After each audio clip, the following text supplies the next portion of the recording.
सतनाम श्री वाहेगुरु साहिब जीओ। परम सन्मानियो गुरु रूप गुरु खालसा साध संगत जी, वाहेगुरु जी का खालसा वाहेगुरु जी की फतेह। श्री गुरु अंगद देव जी जदों खडूर साहब की धरती नूं भाग ला रहे सन तां उन्हां दे लंगर की खीर बड़ी प्रसिद्ध सी। बासमती चौलां ते दुध विच रिन्ही हुई खीर अंमृत भरपूर, जिस विच घ्यो भी पाया जाता सी, जिसनूं गुरु की संगत छक के आनंदित हुंदी सी। जैसा कि कथन है, लंगर दौलत वंडिया रस अंमृत खीर के आली। जिथे गुरु जी की हजूरी विच पूर्ण गुरसिख नाम रतड़े करने वाले रहिंदे सन, उत्थे एक आदमी बुरी आदत वाला सिक्खी का लिबास धार के आ गया। इसका सुभाव बन गया कि खीर खाण वेले गुरु पंगत विच बैठ के खीर छक लैनी, पर बाद विच अपनी कोठड़ी का दरवाज़ा बंद करके नींद का सुख लेंदे रहना। सियाणिਆਂ सिखां ने गुरु घर के सत्कारयोग बाबा बुढ़ा जी नूं बेनती की ਅਤੇ शिकायत की कि एक नवां सिख कीर्तन दे विच नहीं बैठदा, लंगर की कोई भी सेवा नहीं करता। यह दोवें गल्लां गुरमत तो विरुद्ध हैं, इसका भला किवें होवेगा। बाबा बुढ़ा जी ने गुरसिखां तो सुन के उस खीर खाने सिख नूं जो कहा, इसका वर्णन भाई संतोख सिंह जी ने इस प्रकार किया है। गुर संगत मैं भलो रहावण, भजन टहल कर काल बितावन। बैठे देह काज किस आए, छूहै ना कोई मृत जब पाए। बाबा बुढ़ा जी ने कहा कि सिखा केवल लिबास धारण करन नाल सिੱਖੀ नहीं है। सिੱਖੀ तां करनी दी होया करदी है। सिੱਖੀ दे मूल सिद्धांत तां सेवा ते सिमरन हन। तू तां दोहां तो ही वांझा है, इसलिए जे सिमरन नहीं हुंदा तां सेवा जरूर करया कर। अगों ਉਹ रुखे शब्दों ਵਿੱਚ बोलिया कि ਤੁਹਾਡੇ कहे ते सेवा नहीं करनी, जे गुरु साहिब जी कहणगे तां सेवा कर लवांगा। बाबा बुढ़ा जी उसकी मूर्खता के बचन सुन के चुप कर गए। खिमा किया कि इसका कोई माड़ा कर्म मूहरे आ गया है। बाबा बुढ़ा जी ने बचन कहण तो संकोच किया। इस तरह फिर 6 महीने लंघ गए। ये अपने सुभाव अनुसार सुता पिया सी। एक दिन ऐसा समा आ गया कि लंगर छकण लई संगतां दी पंगत लग गई।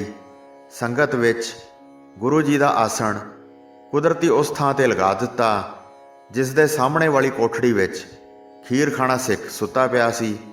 जदों सतगुरु जी अपने आसन ते बिराज गए तां सियाणे सिख संगत समेत उच्ची धुन विच शब्द पढ़न लग गए। शब्द की आवाज़ सुन के ये खीर खाना सिख भी अखां मलदा होया उबासियां लेंदा संगत वाल तुरिया तां सामने गुरु साहिब जी बैठे नज़र आए। सतगुरु जी के चरणों ते मत्था टेकिया। अंतरजामी सतगुरु जी जाणदे तां पहलां तो ही सब कुछ सन, पर उसनूं खिमा करते रहे, प्रगट नहीं किया। अज संगत विच पुछया, सिखा कित्थे रहिंदा है, की सेवा निभाउंदा है। इसने कहा, सतगुरु जी 6 महीने तो आप जी के चरणों विच रहिंदा हाँ।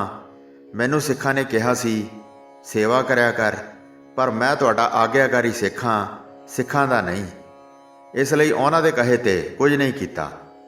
आप जी ने कोई सेवा दसी नहीं, इसलिए मैं कोई सेवा नहीं की।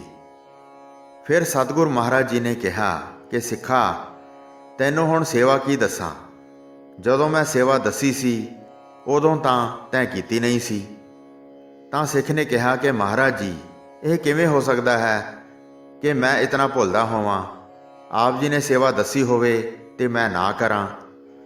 तां सतगुरु जी ने कहा कि सिखां दी रसना द्वारा बाबा बुढ़ा साहिब ब्रह्म ज्ञानी जी की रसना ते बह के सेवा दसी सी, पर तू प्रवान नहीं की, क्योंकि सिखां विच भी गुरु वरतदा है। हुण तू की सेवा करेंगा, तेरी जिंदगी ही 8 पहर दी रह गई है।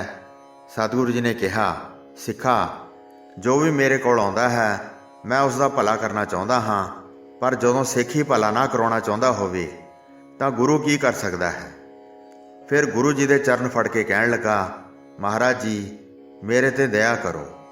ਗੁਰੂ ਜੀ ਨੇ ਕਿਹਾ, ਸਿੱਖਾ ਫਿਰ ਬਚਨ ਮੰਨਣਾ ਪਵੇਗਾ। ਇਸਨੇ ਕਾਹਲੀ ਨਾਲ ਕਿਹਾ ਕਿ ਹੁਕਮ ਕਰਕੇ ਤਾਂ ਦੇਖੋ, ਮੰਨਣ ਲਈ ਤਿਆਰ ਬੈਠਾ ਹਾਂ। ਤਾਂ ਗੁਰੂ ਜੀ ਨੇ ਕਿਹਾ ਕਿ ਹੁਣ ਤਾਂ ਤੇਰੇ ਭਲੇ ਦਾ ਇੱਕੋ ਉਪਾਅ ਹੈ ਕਿ ਜੰਗਲ ਵਿੱਚ ਜਾ, ਲੱਕੜਾਂ ਇਕੱਠੀਆਂ ਕਰ, ਆਪਣੀ ਚਿਖਾ ਆਪ ਬਣਾ, ਆਪ ਹੀ ਉਸ ਨੂੰ ਅੱਗ ਵਿੱਚ ਲਾ ਕੇ ਉਹਦੇ ਵਿੱਚ ਭਸਮ ਹੋ ਜਾ। ਤੇਰੀ ਕਲਿਆਣ ਇਸੇ ਵਿੱਚ ਹੀ ਹੈ। ਅਗਰ ਤੂੰ ਬਚਨ ਮੰਨ ਕੇ ਐਸਾ ਕੀਤਾ ਤਾਂ ਗੁਰੂ ਨਾਨਕ ਤੇਰਾ ਭਲਾ ਕਰਨਗੇ, ਨਰਕਾਂ ਨੂੰ ਨਹੀਂ ਜਾਏਗਾ। ਸਤ ਬਚਨ ਕਹਿ ਕੇ ਜੰਗਲਾਂ ਵਾਲੇ ਪਾਸੇ ਨੂੰ ਤੁਰ ਪਿਆ। ਮਨ ਵਿੱਚ ਕਹਿੰਦਾ ਜਾਂਦਾ ਹੈ ਕਿ ਸਿੱਖਾਂ ਨੇ ਮੈਨੂੰ ਖੀਰ ਖਾਂਦੇ ਨੂੰ ਜਰਿਆ ਨਹੀਂ ਹੈ, ਇਸ ਲਈ ਸਤਿਗੁਰਾਂ ਪਾਸੋਂ ਇਹ ਬਚਨ ਕਰਵਾ ਕੇ ਮੈਨੂੰ ਕਢਵਾ ਦਿੱਤਾ ਹੈ। ਸਿੱਖਾਂ ਨੇ ਪਤਾ ਨਹੀਂ ਕਿਹੜੇ ਜਨਮ ਦਾ ਮੇਰੇ ਕੋਲੋਂ ਬਦਲਾ ਲਿਆ ਹੈ, ਜਿਹੜਾ ਗੁਰੂ ਜੀ ਤੋਂ ਐਸਾ ਕਠੋਰ ਬਚਨ ਕਰਵਾ ਦਿੱਤਾ ਹੈ। ਸੋ ਇਉਂ ਸਿੱਖ ਬੇਸਿਦਕਾ ਹੋ ਗਿਆ। ਸਿੱਖੀ ਭਰੋਸੇ ਦੀ ਹੈ, ਭਰੋਸਾ ਗਿਆ ਤਾਂ ਸਿੱਖੀ ਵੀ ਗਈ। ਸਿੱਖ ਦਾ ਭਲਾ ਨਹੀਂ ਹੁੰਦਾ। ਹੁਣ ਇਹ ਬੇਸਿਦਕਾ ਸਿੱਖ ਜਿਸ ਨੇ ਚਿਖਾ ਵੀ ਬਣਾ ਲਈ, ਚਿਖਾ ਨੂੰ ਅੱਗ ਵੀ ਲਾ ਲਈ, ਪਰ ਸੜਨ ਦਾ ਹੌਸਲਾ ਨਹੀਂ ਪੈਂਦਾ, ਆਲੇ ਦੁਆਲੇ ਘੁੰਮਣਾ ਸ਼ੁਰੂ ਕਰ ਦਿੱਤਾ। ਉਧਰੋਂ ਇੱਕ ਚੋਰੀ ਕਰਕੇ ਚੋਰ, ਜਿਸ ਦਾ ਇਤਿਹਾਸ ਵਿੱਚ ਮਿਹਰਾ ਨਾਂ ਲਿਖਿਆ ਹੋਇਆ ਹੈ, ਉਹ ਚੋਰੀ ਕਰਕੇ ਧਨ ਲੈ ਕੇ ਸਿਪਾਹੀਆਂ ਤੋਂ ਬਚਣ ਲਈ ਦੌੜਿਆ ਹੋਇਆ ਸੀ। ਜਦੋਂ ਚਿਖਾ ਬਲਦੀ ਵੇਖੀ ਤਾਂ ਮੇਰੇ ਧਾੜਵੀ ਨੇ ਸੋਚਿਆ ਕਿ ਵਿਚਾਰੇ ਦਾ ਕੋਈ ਸੰਬੰਧੀ ਮਰ ਗਿਆ ਹੋਣਾ। ਹਮਦਰਦੀ ਕਰਨ ਲਈ ਕੋਲ ਖੜ ਗਿਆ ਤੇ ਪੁੱਛਿਆ ਕਿ ਭਾਈ, ਪਹਿਰਾਵੇ ਤੋਂ ਤਾਂ ਤੂੰ ਮੈਨੂੰ ਸਿੱਖ ਲੱਗਦਾ ਹੈ, ਕੀ ਤੇਰਾ ਕੋਈ ਸੰਬੰਧੀ ਚੜ੍ਹਾਈ ਕਰ ਗਿਆ ਹੈ? ਮੇਰੇ ਸਮਝ ਨਹੀਂ ਆਉਂਦੀ ਕਿ ਤੂੰ ਇਕੱਲਾ ਹੀ ਇਸ ਦਾ ਸੰਸਕਾਰ ਕਿਉਂ ਕਰ ਰਿਹਾ ਹੈ। ਅੱਗੋਂ ਖੀਰ ਖਾਣਾ ਸਿੱਖ ਬੋਲਿਆ ਕਿ ਜਿਹਦੀ ਚਿਖਾ ਮਚ ਰਹੀ ਹੈ ਉਹ ਚਿਖਾ ਵਿੱਚ ਨਹੀਂ ਹੈ, ਬਲਕਿ ਚਿਖਾ ਤੋਂ ਬਾਹਰ ਖੜਾ ਹੈ, ਭਾਵ ਚਿਖਾ ਮੇਰੀ ਹੈ। ਇਹ ਚਿਖਾ ਮੈਂ ਆਪਣੇ ਸਾੜਨ ਲਈ ਬਾਲੀ ਹੋਈ ਹੈ। ਮੇਰਾ ਧਾੜਵੀ ਹੈਰਾਨ ਹੋ ਕੇ ਪੁੱਛਦਾ ਹੈ ਕਿ ਸੜ ਕੇ ਕਿਉਂ ਮਰਨਾ ਚਾਹੁੰਦਾ ਹੈ? ਇਹ ਸਰੀਰ ਸੜ ਕੇ ਮਰਨ ਵਾਸਤੇ ਨਹੀਂ ਹੈ। ਸਿੱਖ ਨੇ ਕਿਹਾ ਕਿ ਇਹੀ ਤਾਂ ਸੋਚ ਕੇ ਮੈਂ ਚੱਕਰ ਕੱਢ ਰਿਹਾ ਹਾਂ। ਭਾਈ, ਮੇਰੇ ਨਾਲ ਤਾਂ ਮੇਰੇ ਗੁਰੂ ਭਾਈਆਂ ਨੇ ਬੁਰੀ ਕਰਾਈ ਹੈ। ਮੇਰੀ ਸ਼ਿਕਾਇਤ ਗੁਰੂ ਜੀ ਕੋਲ ਲਾ ਕੇ ਮੈਨੂੰ ਸੜ ਕੇ ਮਰਨ ਦਾ ਹੁਕਮ ਗੁਰੂ ਜੀ ਕੋਲੋਂ ਦਵਾ ਦਿੱਤਾ ਹੈ ਤੇ ਨਾਲ ਹੀ ਕਹਿ ਦਿੱਤਾ ਹੈ ਕਿ ਤੇਰੀ ਇਸ ਵਿੱਚ ਹੀ ਕਲਿਆਣ ਹੈ। ਉਸ ਮਹਿਰੇ ਧਾੜਵੀ ਦੇ ਕੋਈ ਪੂਰਬਲੇ ਭਾਗ ਜਾਗੇ ਤੇ ਕਹਿਣ ਲੱਗਾ ਕਿ ਸਿੱਖਾ, ਜੇ ਤੇਰਾ ਮਰਨ ਨੂੰ ਜੀ ਨਹੀਂ ਕਰਦਾ ਤਾਂ ਤੇਰੀ ਗੱਲ ਸੁਣ ਕੇ ਮੇਰਾ ਮਨ ਮਰਨ ਲਈ ਤਿਆਰ ਹੋ ਗਿਆ ਹੈ। ਗੁਰੂ ਦੇ ਬਚਨ ਦੀ ਬਰਕਤ ਮੇਰੇ ਜਨਮਾਂ ਜਨਮਾਂਤਰਾਂ ਦੇ ਪਾਪ ਧੋ ਦੇਵੇਗੀ। ਮੇਰੇ ਕੋਲ ਧਨ ਦੀ ਗਠੜੀ ਹੈ ਜੋ ਤੇਰੇ ਪੁੱਤਰ ਪੋਤਰਿਆਂ ਤੱਕ ਮੁੱਕਣ ਵਾਲੀ ਨਹੀਂ ਹੈ।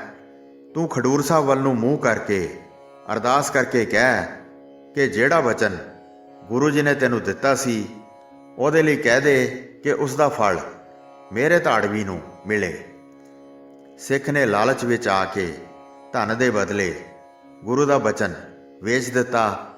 ਮੇਰੇ ਧਾੜਵੀ ਨੇ ਹੱਥ ਜੋੜ ਕੇ ਕਿਹਾ ਕਿ ਸਤਿਗੁਰੂ ਜੀ, ਮੈਂ ਤੁਹਾਡੇ ਬਚਨ ਦੇ ਭਰੋਸੇ ਆਪਣਾ ਸਰੀਰ ਸਾੜਨ ਲੱਗਾ ਹਾਂ, ਅੱਗੇ ਪਰਲੋਕ ਵਿੱਚ ਮੇਰੀ ਰੱਖਿਆ ਕਰਨੀ। ਇਹ ਕਹਿ ਕੇ ਚਿਖਾ ਵਿੱਚ ਛਾਲ ਮਾਰ ਦਿੱਤੀ। ਇਤਨੇ ਚਿਰ ਵਿੱਚ ਸਿਪਾਹੀਆਂ ਨੇ ਆ ਕੇ ਖੀਰ ਖਾਣੇ ਨੂੰ ਫੜ ਲਿਆ। ਫੜਿਆ ਤਾਂ ਸ਼ੱਕ ਵਿੱਚ ਸੀ, ਪਰ ਜਦੋਂ ਤਲਾਸ਼ੀ ਲਈ ਤਾਂ ਇਹਦੇ ਕੋਲੋਂ ਸਾਰਾ ਧਨ ਬਰਾਮਦ ਹੋ ਗਿਆ। ਸਿਪਾਹੀਆਂ ਨੇ ਫੜ ਕੇ ਇਹਨੂੰ ਕੋਤਵਾਲ ਕੋਲ ਪੇਸ਼ ਕਰ ਦਿੱਤਾ। ਕੋਤਵਾਲ ਨੇ ਦੇਖਦਿਆਂ ਹੀ ਹੁਕਮ ਸੁਣਾ ਦਿੱਤਾ ਕਿ ਇਸ ਦਾ ਸਾਰਾ ਮਾਲ ਜ਼ਬਤ ਕਰਕੇ ਇਸ ਨੂੰ ਫਾਂਸੀ ਦੇ ਦਿਓ। ਮੌਤ ਤਾਂ 8 ਪਹਿਰਾਂ ਵਿੱਚ ਹੀ ਆਈ, ਪਰ ਗੁਰੂ ਤੋਂ ਬੇਮੁਖ ਹੋ ਕੇ ਨਰਕ ਨੂੰ ਚਲਾ ਗਿਆ। ਕੋਤਵਾਲ ਨੇ ਚੋਰ ਸਮਝ ਕੇ ਇਸ ਨੂੰ ਫਾਂਸੀ ਦਿੱਤੀ ਸੀ। ਭਾਵੇਂ ਇਤਿਹਾਸ ਵਿੱਚ ਭਾਈ ਮੇਰੇ ਦੇ ਚਿਖਾ ਤੇ ਸੜ ਕੇ ਸੱਚਖੰਡ ਜਾਣ ਦੀ ਗੱਲ ਲਿਖੀ ਹੋਈ ਹੈ, ਪਰ ਇੱਕ ਹਿੰਦੀ ਦੀ ਤਾਰੀਖ ਵਿੱਚ ਇਹ ਵੀ ਹਵਾਲਾ ਮਿਲਦਾ ਹੈ ਕਿ ਉਸ ਨੂੰ ਅੱਗ ਨੇ ਸਾੜਿਆ ਨਹੀਂ ਸੀ। ਗੁਰੂ ਜੀ ਦੇ ਚਰਨਾਂ ਵਿੱਚ ਖਡੂਰ ਸਾਹਿਬ ਪਹੁੰਚਿਆ ਬੇਨਤੀ ਕਰਨ ਲਈ। ਸਿੱਖਾਂ ਨੂੰ ਵੀ ਨਾਲ ਲਿਆ ਕਿ ਤੁਹਾਡੇ ਬਚਨਾਂ ਦੀ ਬਰਕਤ ਨਾਲ ਅੱਗ ਨੇ ਮੈਨੂੰ ਫੂਕਿਆ ਨਹੀਂ। ਮੈਂ ਅੱਗ ਦੀਆਂ ਮੱਚਦੀਆਂ ਲਾਟਾਂ ਵਿੱਚ ਉਸੇ ਤਰ੍ਹਾਂ ਬੈਠਾ ਰਿਹਾ। ਉਧਰ ਤੁਹਾਡੇ ਖੀਰ ਖਾਣੇ ਸਿੱਖ ਨੂੰ ਸਿਪਾਹੀ ਫੜ ਕੇ ਲੈ ਗਏ। ਸ਼ਰਧਾ ਤਾਂ ਪਹਿਲਾਂ ਦੀ ਮੈਨੂੰ ਆਪ ਜੀ ਉੱਪਰ ਹੀ ਸੀ, ਇਸ ਲਈ ਸੜਨ ਲਈ ਤਿਆਰ ਹੋਇਆ ਸੀ। ਪਰ ਹੁਣ ਜਦੋਂ ਅੱਗ ਨੇ ਸਾੜਿਆ ਨਹੀਂ, ਇਹ ਆਪ ਜੀ ਦੀ ਬਰਕਤ ਹੈ। ਹੁਣ ਮੈਨੂੰ ਆਪਣਾ ਸਿੱਖ ਬਣਾ ਕੇ ਮੇਰੇ ਪਿਛਲੇ ਪਾਪ ਬਖਸ਼ ਦਿਓ।